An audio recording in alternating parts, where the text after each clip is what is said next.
Ladies and gentlemen, it's been a busy day, a very busy day, but a historic day as well, because today President Trump and Prime Minister Viktor Orbán, Hungarian Prime Minister Viktor Orbán, met in the White House, and I think it was a historic meeting, and we Hungarians, we took over Washington, D.C. for just for a day. And I'm very happy to have both of you here to discuss the recent developments and the American-Hungarian relations in general. First of all, Carla Sands, former ambassador to Denmark under the previous Trump administration and chair of the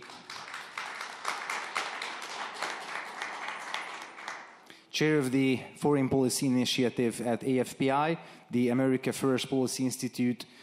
I think it's one of the best American Trumpist conservative think tanks, and are very, very good partners. That is why, on the other side, or on the other hand, we do have here Fred Fleitz. Thank you very much for coming. Former Chief of Staff of the National Security Council and the Vice Chair of the American Security Project from AFPI. Thank you very much for coming. And please allow me to continuously check my mobile as the press conference by the Hungarian Prime Minister is still going on. So if there will be any new developments, I will try to check it. But we will try to, of course, to dig deep into American-Hungarian relations. But just a few brief comments on today's meeting. What we do know at the moment that President Trump and Prime Minister Orbán met, and according to the press briefing held by the President and the Prime Minister before the meeting, and according to the still ongoing press conference of the Prime Minister, one of the most important topic was during the meeting was the peacemaking process in Ukraine, and it was highlighted by President Trump as well that there will be a peace summit in Budapest. That is for sure. The only question still is the timing. And on the other hand, if it comes to bilateral relations, that is for sure that an economic package was agreed by the two leaders, including that American investments will come to Hungary related to defense and space technologies. Hungary will buy American nuclear technology for the first time in our history. Hungary will buy also American technology for processing nuclear waste. And there will be a new financial framework for the two countries between America and Hungary to strengthen our relationship. And last but not least, maybe I mentioned this, but if I'm not, please correct me, the pipelines, gas and oil pipelines coming from Russia and from the south will be not under the American sanctions covering Russian oil and Russian gas. So in a nutshell, those are the results. And I would like to ask you, ladies first, Carla, you, to give us a brief comment. How did you see today's meeting between the President and the Prime Minister? Well, first of all, thank you for having us. We're really thrilled to join all of you. It's a really historic day today to see the incredible relationship cemented between the United States and Hungary, our great ally Hungary. Hungary with secure borders, which President Trump knows that that's essential to have security, is to control the immigration and not bring in people that don't share your values. But I love your theme of MAGA MAGA meets MEGA, because we know that making America great again, it really is very difficult to do if we don't make Europe great again too. And Europe is dying right now, but Hungary's not dying, Poland's not dying. And then I love your theme, God, country, family. It's very similar to conservatives in the United States, Republicans specifically, which is God, family, country. So we just changed the order a little bit, but we have the same ethos. Thank you very much. Fred, how do you see today's meeting? What is your feeling? Is the new phase between our countries? Does it show that there is more than an alliance between President Trump and Prime Minister Viktor Orban? Well, thank you again for inviting me to this important event. You know, the optics at the meeting that I saw this morning between the President and Prime Minister Orban were just fascinating. I've seen many leaders come to the Oval Office, and they seem afraid to speak. They look like deers in the headlight. They seem to be afraid of making a mistake. But Orban's relationship with Trump is remarkable. It's a partnership. It's a friendship. He wasn't shy about tapping the president's shoulder when he wanted to speak. The president was fine with that. These are two guys who have a strong relationship because they're standing up for traditional values. They're standing up against uncontrolled immigration. I wrote an article that appeared in American Greatness today, and I said uncontrolled immigration will be the major topic of the discussion. But if you watch the fake news media today, all they said was this meeting is going to be a catastrophe because Trump is going to criticize Hungary for buying energy from Russia.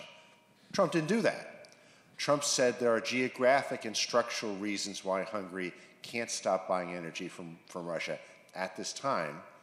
And he spent most of his time talking about immigration, talking about the urgency to secure our borders, and praising the incredible efforts that Orban has done to stop that, to not take huge quotas of the illegal migrants from outside of Europe that are destroying European countries. Orban promised a golden age for the U.S. and Hungary. And I think we're seeing an ally who can help the U.S. in many ways. First of all, Hungary is seen as a neutral arbiter by Putin, by Trump. That's why there's going to be a peace summit in Budapest. There aren't many places to hold it. We're going to count on Orban to put pressure on Putin to agree to Trump's terms. Let's stop the war along the current battle lines. Let's start a ceasefire that way. Then let's start the negotiations. There aren't many officials who can even speak to Putin to get that done. This is an unnegotiable condition of Trump. We also need Hungary on the Middle East. I know you could see how appreciative President Trump was when Prime Minister Orban came to the Sharm el-Sheikh summit after the 20-point peace plan was announced. But Hungary's position on this plan is different than the rest of Europe. They signed on to it, but they want to change it because they want to give greater rights to the Palestinians. That's going to kill the deal. And I'm sure the president said to the Prime Minister today, we need your help in EU meetings. We need you to object when Europe tries to destroy a very fragile peace agreement, when the globalists just won't give up. They won't take yes for an answer. They won't take a great victory. So this partnership is crucial for global security in Ukraine, in the Middle East, and around the world. And I was very happy to see that the U.S. will be increasing foreign direct investment in Hungary. We should do that because it's the right thing to do. We should do that because Hungary is a friend of the U.S. We should also do it because Hungary is being punished by Western Europe for standing by its principles. We know Hungary was right, and the policies took on immigration, on social issues, but they're not listening in Brussels, but I think President Trump is. Thank you very much. Let's begin to dig deeper if it comes to the current Hungarian-American relations or to the relationship between Trump and Orban. Back in 2016, during that time presidential campaign from Transylvania, Viktor Orban endorsed Donald Trump. He was the very first, I think he was the very first and the only leader that time who did that. And I'm quite sure that Donald Trump, he has a very good memory. And he remembers for such kind of things. how do you see the roots of the political alliance of that two leaders? What do you see? What is the core reason that they are really close to each other politically? As you mentioned, Fred, it was visible during the press briefing today as well. Carla, how do you see that? Sure, thanks for the question. And I think if you look at these two leaders, they've both experienced a lot of similar challenges. The EU tried to, and continues to try to undermine and kill Viktor Orban's rule as prime minister in Hungary, tried to take him out in his elections. They did the same thing, conspiring with insiders in the U.S. government swamp to try to scuttle President Trump's election and then scuttle his leadership as president of the United States from before 2016 on. So they have both felt, I would say, deep status and really radicals that have tried to undermine so-called democracy, because they're not democratic at all.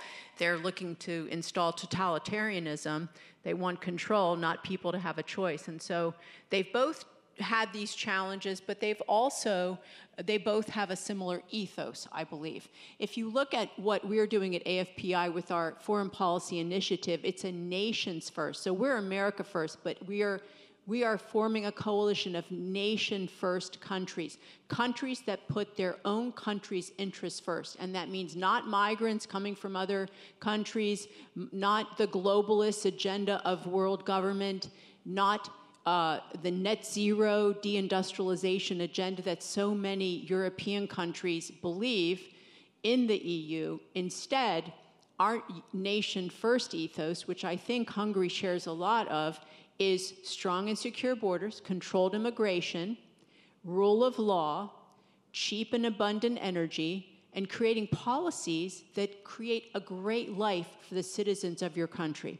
So we need our allies to have a strong defense and a strong economy. You can't have a strong defense without a strong economy. And I know that Hungary, your economy, is having some challenges in the growth. So this investment, the shared investment with the U.S. is going to help Hungary's economy, and so will getting more cheap energy. So I'm really thrilled about the nuclear investments, and that I hope that Hungary is able to perhaps be a nuclear powerhouse one day. France gets 70% of its energy from nuclear, and it's green, and once it's in, it's super cheap and sustainable. So that would be, these are two issues I think President Trump and your Prime Minister Orban, U.S. and Hungary share.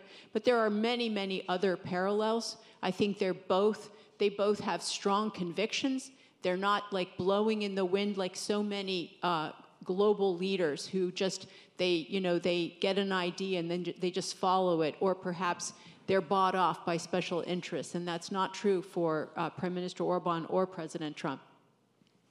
Fred, how do you see the core reasons for the friendship of Trump and Orban? What is behind the scenes? Well, I agree with Ambassador Sands. They have common experiences. They have both been ostracized for standing for conservative principles, for principles of family, principles of nation, for defending their borders. And also they're unconventional. In 2016, when a foreign leader endorsed Donald Trump to be president, that's just unheard of. That's not the way things are being done. Well, that's sort of the way Trump runs his life in the government. He doesn't care about precedent. He tries to do the right thing. In 2024, Orban didn't just endorse Trump, but he was the first foreign leader to meet him. And when he came to the U.S. to meet him, he didn't bother to come to Washington to do a courtesy call on Biden, because the Biden administration obviously was trying to hurt Hungary at every opportunity, whether it was the visa waiver program, and an ambassador who was an embarrassment, and I'm sorry, I can't even think of that guy's name, I'm not going to mention him, but Pressman. What an embarrassment. And the Prime Minister mentioned that today, that he's been working with the Trump administration to undo the damage done by the Biden administration. So it was a mark of principle by Orban that he didn't bother even coming to see Biden when he came to Washington, because he knew Biden wasn't just bad for Hungary, Biden was bad for the world. So these are two principled men who've been speaking their mind on things that, frankly, among the global elite, you're not supposed to say. And I think that's why their people love them. what we felt after Biden was kicked out from the White House and Trump went in is that there is a new world with President Trump, with his policies, with his politics, with his general attitude. And of course, it affects, I think, in a very positive way, Hungary, but it also affects global order. How do you see, first, not from a geopolitical, but from a, let's say, cultural or ideological perspective, this new world or new world order? Because since the very beginning of the 90s, we have heard about the end of history. We have heard that liberal, meaning progressive, leftist democracies will rule the world, and there will be no space for such kind of leaders like Trump or Orban. And still, in most of the capitals of Europe, there are very progressive and very leftist leaders, including Brussels. But if I take a look at the world map, there is Milei in Argentina, there is Trump in the US, and there are really good conservatives and right-wing politicians all across Europe, most of them at the moment in opposition. That's true, but it's a developing story. So from a cultural perspective, fighting the woke, fighting cancel culture, fighting this, how you call that, critical race theory, etc. How do you see this new world with the leadership of Trump and with the, let's say, with the assistance of the Hungarian conservatives? Well, it's a great question because we see what's happening around the world there is a populist uprising. You saw it squelched by Macron in France, where the conservatives would have won if he hadn't played tricks. You can see it in Germany, where the conservatives have been canceled, but they're, I think, more than 35% approval, so they would actually win if they can get in power. And I think what we're seeing is that the people are realizing the globalists are destroying their beautiful lives and the promise that the next generation can do better than they did.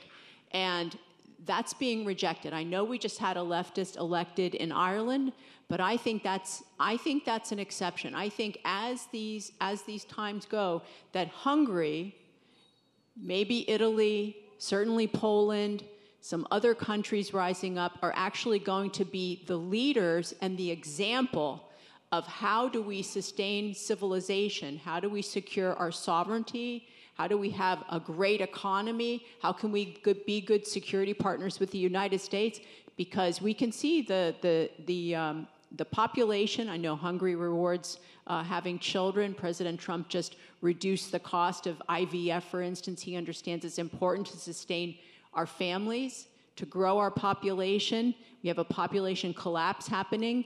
And so President Trump, Prime Minister Orban, and others throughout Europe that believe in, I would say, let's just look at it, God, homeland, family, and the fact that we love our lives. We don't want to become global citizens and eat the bugs and not be able to heat our homes and die because we're cold, which happened in London just several years ago because of the high cost of energy.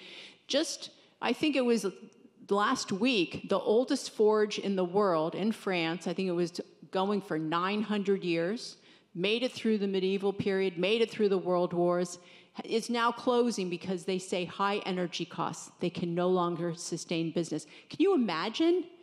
So this is a great company, but there are so many other companies.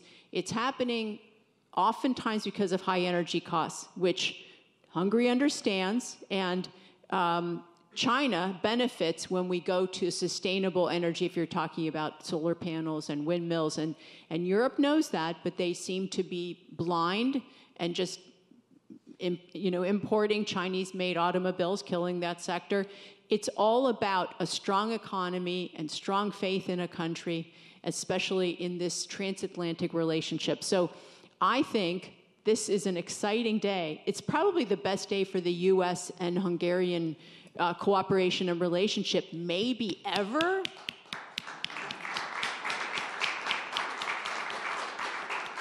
So a big shout out to President Trump and Prime Minister Orban for getting this done, this great cooperation, bilateral investment, and let's make Hungary and the U.S. great again. Thank you, Carla. But back to cultural issues, Fred. How do you see this, let's say, united fight against the woke machine? Because of course, Hungarian-American cooperation is extremely important if it comes to peacemaking in the Middle East or in Ukraine. It's important if it comes to nuclear defense, etc. But I think there is a very core reason why the old elites, the deep state, is very frustrated about Donald Trump and Prime Minister Orban and President Milei and other ones, that there are elected leaders with democratically elected leaders who are saying no to this woke insanity. No, I think that's exactly right. Look at the Paris Climate Accord. It was negotiated in a way where the U.S. could join it, but it would not be put to a vote in Congress because the American people didn't support it. Congress didn't support it. The terrible 2015 nuclear deal with Iran, deliberately negotiated not to be a treaty so Obama could implement it, but it wouldn't have to be voted on in the U.S. Senate, where we knew it wouldn't pass. In fact, there was some kind of a vote on it, and a majority of members of Congress didn't actually vote for it. It ended up being implemented because of the presidential veto. It was a really bizarre situation. I remember in 2018 when Trump was in the UN General Assembly and he was condemning Germany for making itself dependent on Russian energy imports by shutting down the nuclear power plants. And what was the German delegation doing? It was laughing at Trump. Trump was right. He was a visionary. He understood that these far-left wokists who are trying to get rid of nuclear power, they're trying to destroy the family, they're trying to have open borders, they're doing something that is ruining Europe. And Europe really is being ruined today from the high crime rate, from what's happening at these Christmas markets in Germany and other nations. There always seems to be some radical Islamist who runs people down just when everybody is celebrating the Christmas season. It's horrible. That's not happening in Hungary, and we know why that's not happening in Hungary. So there really is a bond between our president and your prime minister to understand that we need to get back to traditional values, that this experiment by the far left with their wokeness, their political correctness, their diversity, equity, and inclusion is a disastrous failure.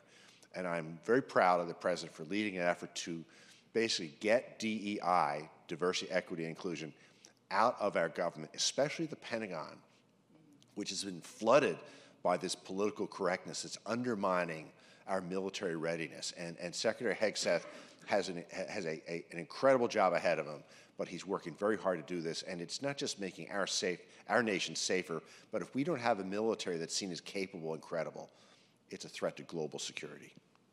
If I could also just say, the fact that Hungary rejects communism, understands the dangers of communism, and here in the United States, we've just elected a communist, basically a Marxist mayor, in New York City, who's also an Islamist. So from the river to the sea, a kind of guy. So he's a jihadi who was funded largely by CARE, which is linked to Hamas. And the UAE and Saudi Arabia have both banned Hamas because it's a terrorist organization. So I really also appreciate that Hungary is looking at, I would say, Western values and looking toward capitalism, free market, rule of law, and that will ultimately greatly benefit your economy because the countries that are going in the other way are they're eventually going to feel the effects when the takers are more than the makers. Then they'll start to fail as countries. Then let's have a look at the policy level situation. For example, border protection and migration. Both leaders were heavily criticized because of protecting the borders. We are more or less in the same situation, not only because of mass illegal migration, but both of us have to protect or defend our southern borders. And it's also visible in Europe, in Western Europe, what uncontrolled illegal mass migration can cause, how it undermines this Judeo or Jewish Christian civilization of the old continent. So both leaders, already President Trump under his first presidency, began this project to protect the borders and stepped up against illegal migration. And of course, as a result, all of the so-called human rights NGOs, the liberal elites, the progressive groups heavily attacked him for doing that. And that was the same, or that is the same situation if it comes to Hungary. I'm sure you know, but I always highlight this fact. Hungary is obliged to pay €1 million on a daily basis because we protect our borders, and according to the European Court, it goes against the human rights standards of the European Union. So if it comes to fight illegal migration, how do you see the general or global situation? Because we have those leaders, we have Trump, we have Prime Minister Orban doing the right thing and protecting their nations.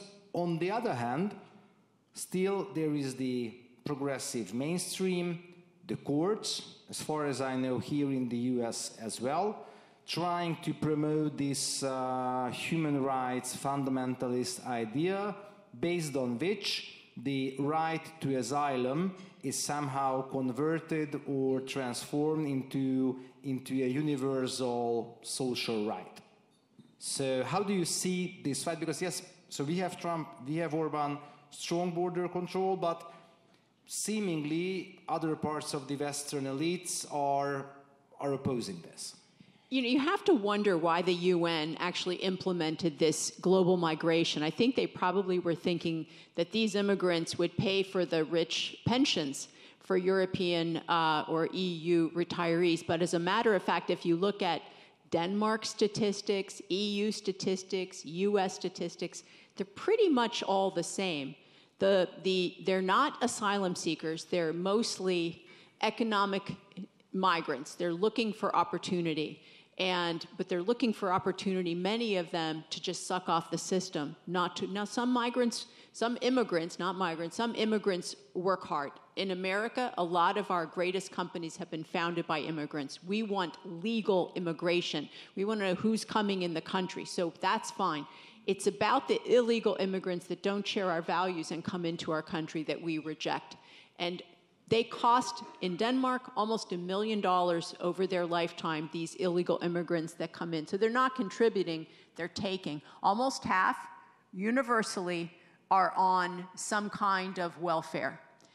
Almost half, no, not almost half, less than half get free housing.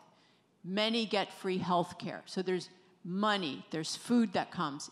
But the number one was about half get welfare payments. So they're not, and in the United States, you're not supposed to come into our country if you're going to cost. You're supposed to be able to pay your way and actually have sponsors that help make sure you're not going to cost the taxpayers money.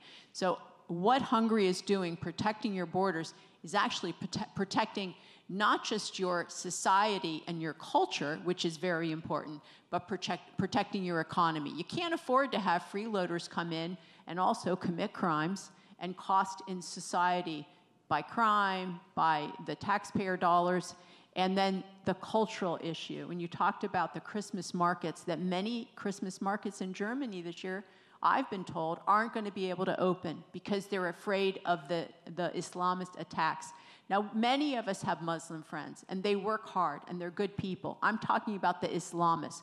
These are Islam supremacists, and Islam is a form of government. It's not a religion. And so they want to implement their government, Sharia law, throughout Europe, in the United States, and that's what the friends of this new mayor in New York City is attempting to do. He had people like Mahdi Hassan with him at his celebration party and many other Islamists. Their intent to stop investing in Israel, to stop having relationships in any way with the government in Israel, to stop the cooperation with the Israeli government, which the current mayor put in place. All these things, and we so admire Hungary's commitment to the state of Israel and our strong relationship, because our laws come from the Judeo-Christian Bible, right? It's Jewish, Christian. That's what makes our society free and safe, gives equality to women with men, unlike Islam. Ultimately, as a sense of government, the women are considered like a dog. There it is. So we want equality among sexes, opportunity. The opportunity society that we in the West enjoy, that comes from the Judeo-Christian heritage and our Judeo-Christian laws. Fred, speaking of the freshly elected mayor of New York, and by taking a look at the Western European situation in many countries, like, for example, the UK, London. In England, they call it Islamo-socialism to describe this new phenomenon that the left teams up with the Islamists at a political level. Is it true for the US? And how do you see this in Europe? Because it's true that in Germany, in France as well, mostly the leftist, liberal, progressive are the ones who are trying to harvest the migrant vote. Well, there's a big difference because the U.S. has not been overwhelmed by uncontrolled immigration by countries who would send Islamists here, but Europe has been. There have been limits on immigration. It's harder to immigrate into the U.S. because of the oceans. The oceans protected us from Joe Biden. You can't get on a dinghy and float your way to New Jersey from France, but you can do that to the U.K., as we know. We had 11 million illegal migrants during Biden, maybe 200,000 to 300,000 gotaways, meaning we don't know who they are. Many of them were terrorists, drug dealers. But Trump has done something very clever. He's not just deporting these people, but he's making it clear that he's deporting them to unpleasant places. El Salvador, Libya, South Sudan. You don't want to legally immigrate to the U.S. because Trump will send you somewhere, maybe a country you've never heard of. There actually is a country in Africa, and I don't know where it is. It's a new one, and Trump's talking about sending illegal migrants there. It's sending a message, don't come here illegally. I think there are many people in Europe who believe that also, but unfortunately I think it's too late. There are so many illegal migrants who have come to France and Germany and the UK. They've become constituents. They're part of the left-wing party. That's why I think we're seeing efforts by West European leaders to weaken the 20-point plan, because their constituents don't like Israel. They're so sympathetic to the Palestinians and Hamas. They don't want a peace plan that's fair to Israel. I hope I'm wrong. I hope there will be a conservative movement, that there'll be a reckoning in these nations where they will change their approach. But I think these left-wing parties in Europe, I think they are really wedded to this Islamist movement, and I think that's there to stay, and I think fixing it is going to be very hard. Carla? And just briefly, if we look at the Iranian Revolution in 1979, that was the Red-Green Alliance. The mullahs used the young communist youth that were so hopeful that they would overthrow the Shah and have freedom. They used the children, right? The young communists. What did the mullahs do? Once they took power, they seized power and they killed the young communists. That is what will happen in every city throughout Europe and the US, where these Islamists use this Red-Green Alliance of grabbing these kids that are hopeful. They don't know anything. Rush Limbaugh used to call them young skulls full of mush. They only know what they learn in school, which is Marxism, communism bad, Marxism good. That's what they're teaching them. And so now we have this Red-Green Alliance happening in New York City, which is really unfortunate. it has to be ended, because once they take power, like Chicago, they took power, the left, 100 years ago, and it's been left ever since. And look at the crime and the devastation. We see it in London, where they had the rape gangs, and now being covered up by the Muslim mayor in London. But that's all throughout the UK, with the Sharia courts now being installed because there's so many Muslim mayors. It will be the end of the West if this is allowed to spread. So it has to be ended. Hungary, you're holding the line. The U.S. is holding the line. And how the rest of these European countries handle it, like you were saying, Fred, I don't know. God help them. I do think that it's a sad thing, but I think the urbanized areas of Western Europe are already lost. If you take a look at Paris, if you take a look at some of the big German cities, if you take a look at some parts of London, I think the ongoing developments are irreversible. But the other side, if you speak about migration, the other side of the coin is family policy, because obviously in Europe we are facing a demographic crisis, and the liberal answer, the leftist answer, the progressive answer, the Brusselite answer is to solve this demographic crisis, to solve the negative effects of the low birth rates, is migration. Hungary said no to migration, Hungary said yes to border protection, and Hungary said yes to a very generous family policy system in order to encourage men and women to get married and to have as many kids as possible.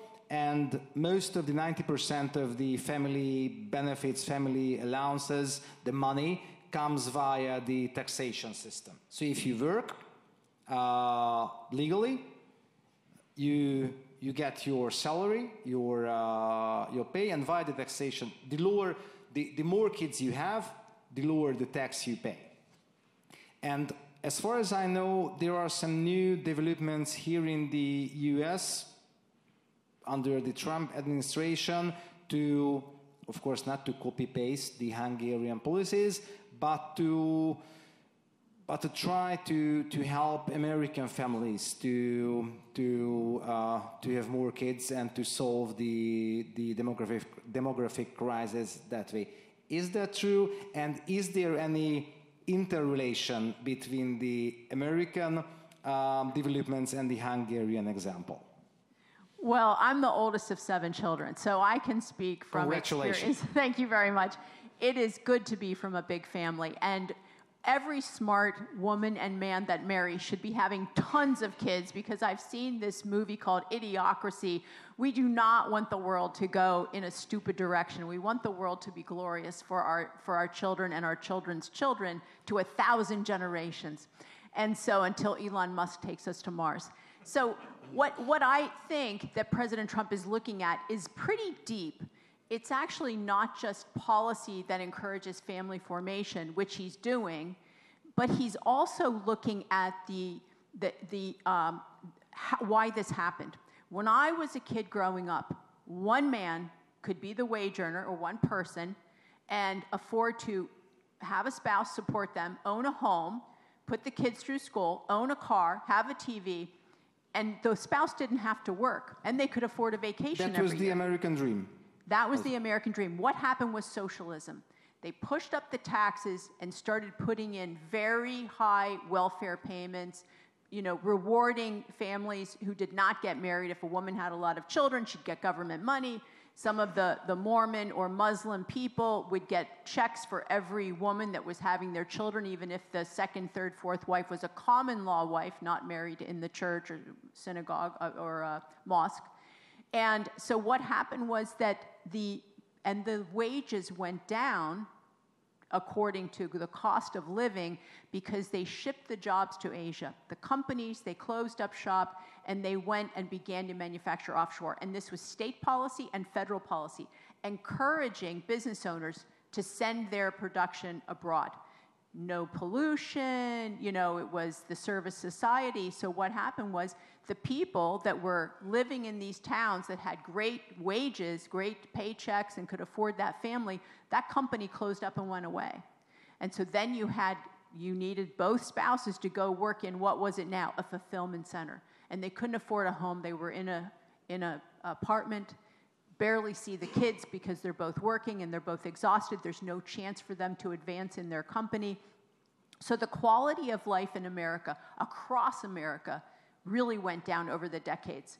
I don't know if Hungary saw the same thing over the years, but the U.S. did. And I think that's one of the reasons President Trump was elected in 2016.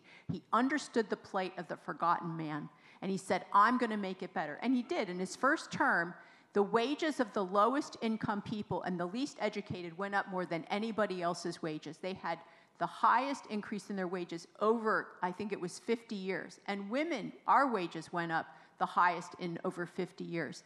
He's going to do it again. But what is happening domestically is our Fed chair is keeping interest rates high. And then the Democrats in the Senate are keeping the government closed. So President Trump's great policies, many of them are not able to move forward. We're not getting things passed.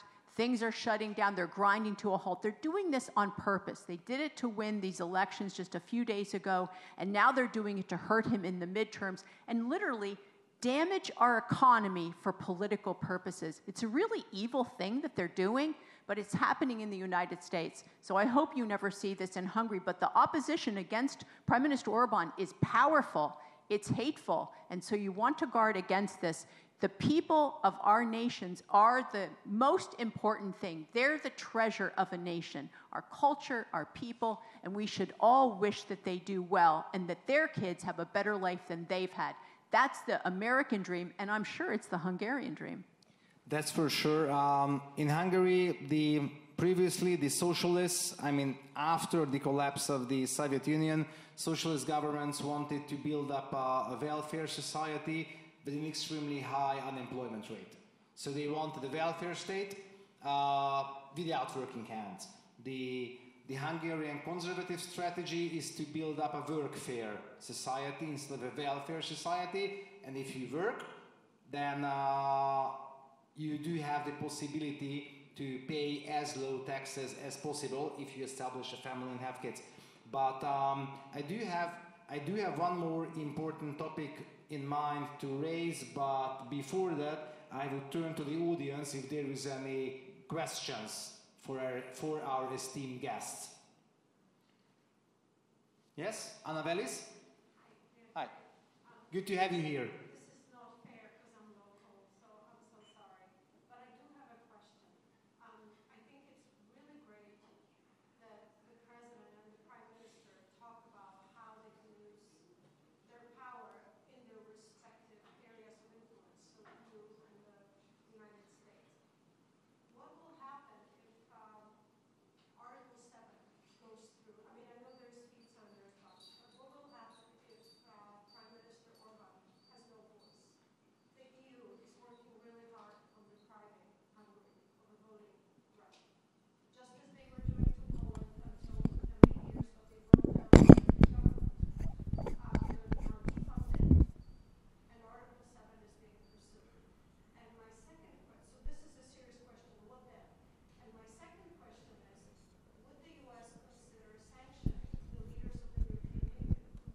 Microphone check, 1, 2.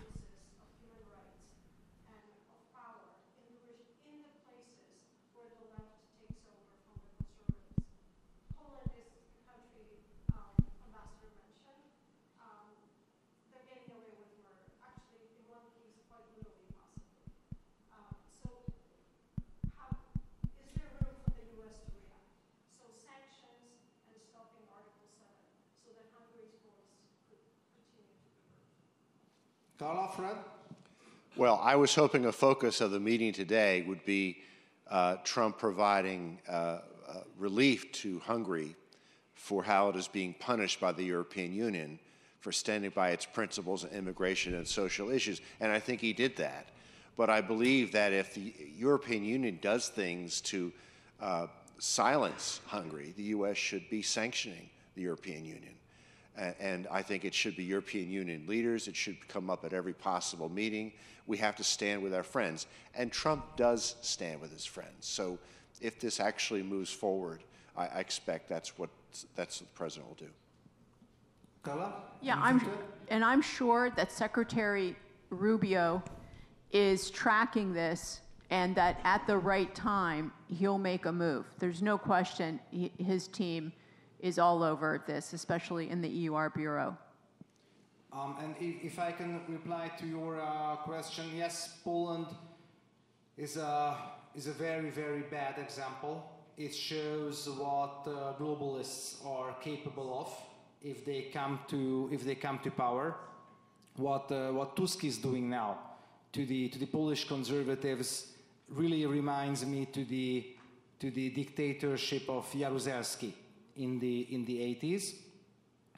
And of course Brussels and of course let's say the globalist deep state helped the Polish progressives, the Polish globalists to come to power, because they were very, very frustrated because of the previous peace right-wing government, which government in most cases teamed up with the Hungarian conservatives.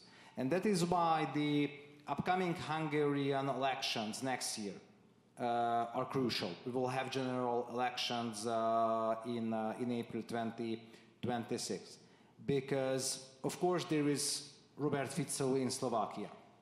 Now Andrej Babiš, our friend in the Czech Republic, he will form a government in the forthcoming weeks. But still the Hungarian conservative government is the only one opposing all of the social engineering plans of Brussels since 2010. Migration, gender ideology in schools and for minors, and of course escalating the war in Ukraine. The Hungarian conservative movement said no to migration, said no to gender ideology, and said no to the war. And that is why Brussels is extremely frustrated.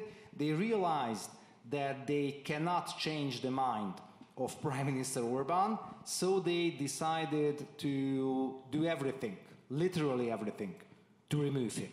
So it's not, from a legal point of view, the Article 7 procedure cannot end up excluding Hungary from the European Union if we stick to the wording of the treaties, of course. And Brussels tends to not to pay attention to the wording of the treaties, that is for sure. But the most important question from a political point of view is the upcoming elections in Hungary. And I think, although formally Hungary is a medium-sized country, even within European circumstances, it's a crucial election for the US as well.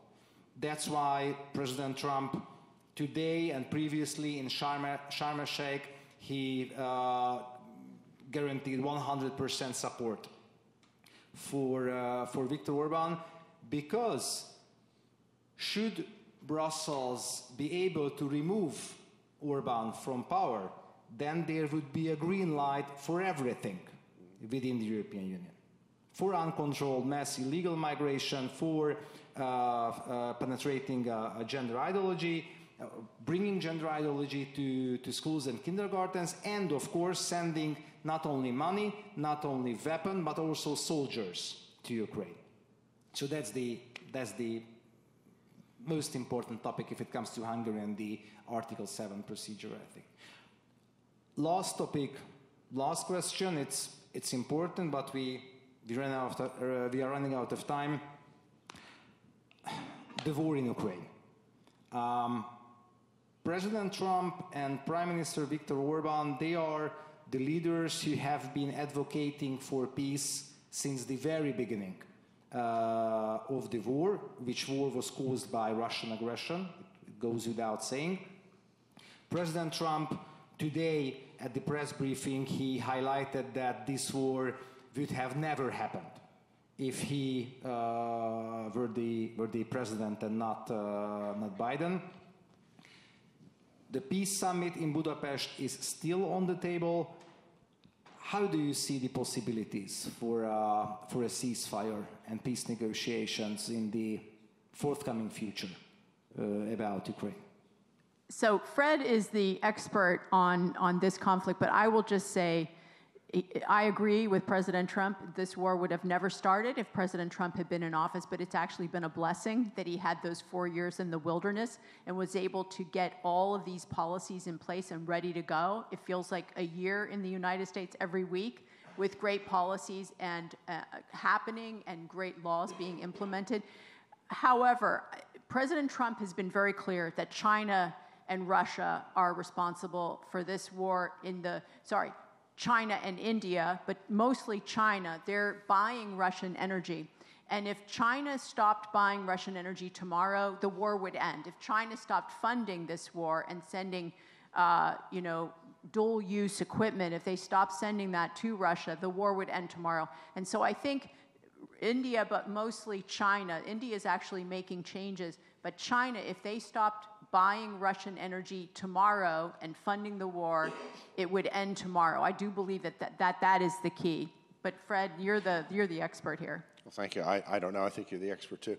Prime Minister Orban was very generous in mentioning many times today that this war would not have occurred if Trump had been president for the past 4 years, that it was Biden's incredible weakness that emboldened Putin to invade Ukraine.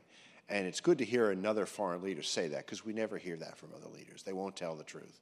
They knew Biden was responsible for this. They knew Biden's leadership was a disaster, but they went along with it. Orban did not. And I think that we now have to deal with where we are.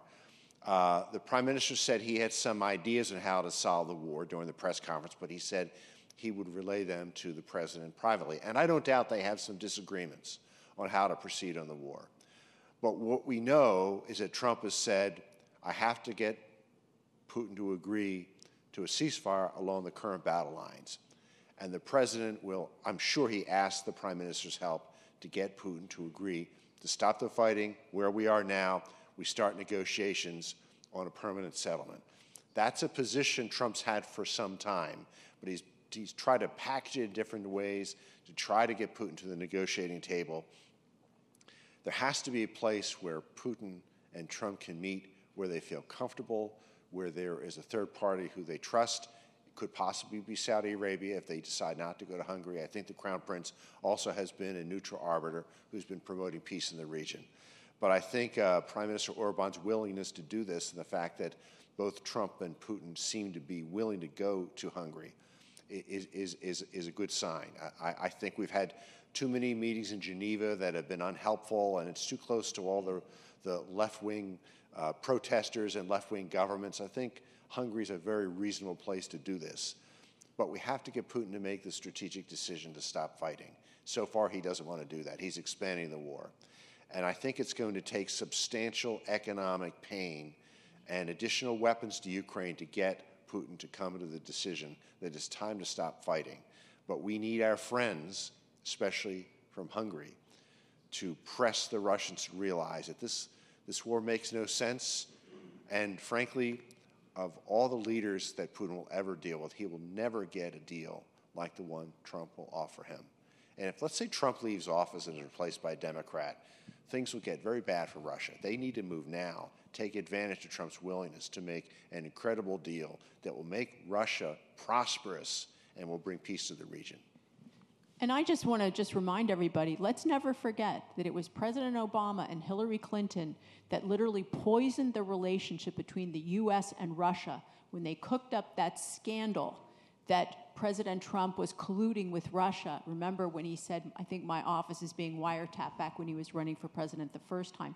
They cooked up that scandal in the Oval Office. And from then on, it was very difficult to have, I would say, good relations with Russia, which every U.S. president tries to have. President Trump wants a good relationship with every world leader. It's very hard when you have so many lies told and such just a terrible and hostile scandal cooked up that was our entire intelligence community and the deep state in the United States and working with at that time the EU, because UK was still in the EU, they were working on this scandal, helping to destroy future president and then ultimately President Donald Trump. Thank you very much. I'm sure that that very meeting between President Trump and Prime Minister Orban was a very fruitful meeting, as international globalist mainstream press is already very frustrated. The Daily Mail, I will quote the Daily Mail. They picked the most important part of the negotiations and the press briefing. It says, the article, that the title, Hungarian autocrat, Prime Minister Viktor Orban, asks Trump if he can hire his blonde attack dog. Caroline knew it. So if they are so angry at the Daily Mail, I'm sure that it was a fruitful meeting. Carla, Fred, thank you very much for joining us today. And I do hope that we will meet very soon in Budapest or here in the United States, and we will be able to bring the already fantastic American-Hungarian relationship to an even higher level. Thank you very much. God bless you. God bless America. God bless Hungary.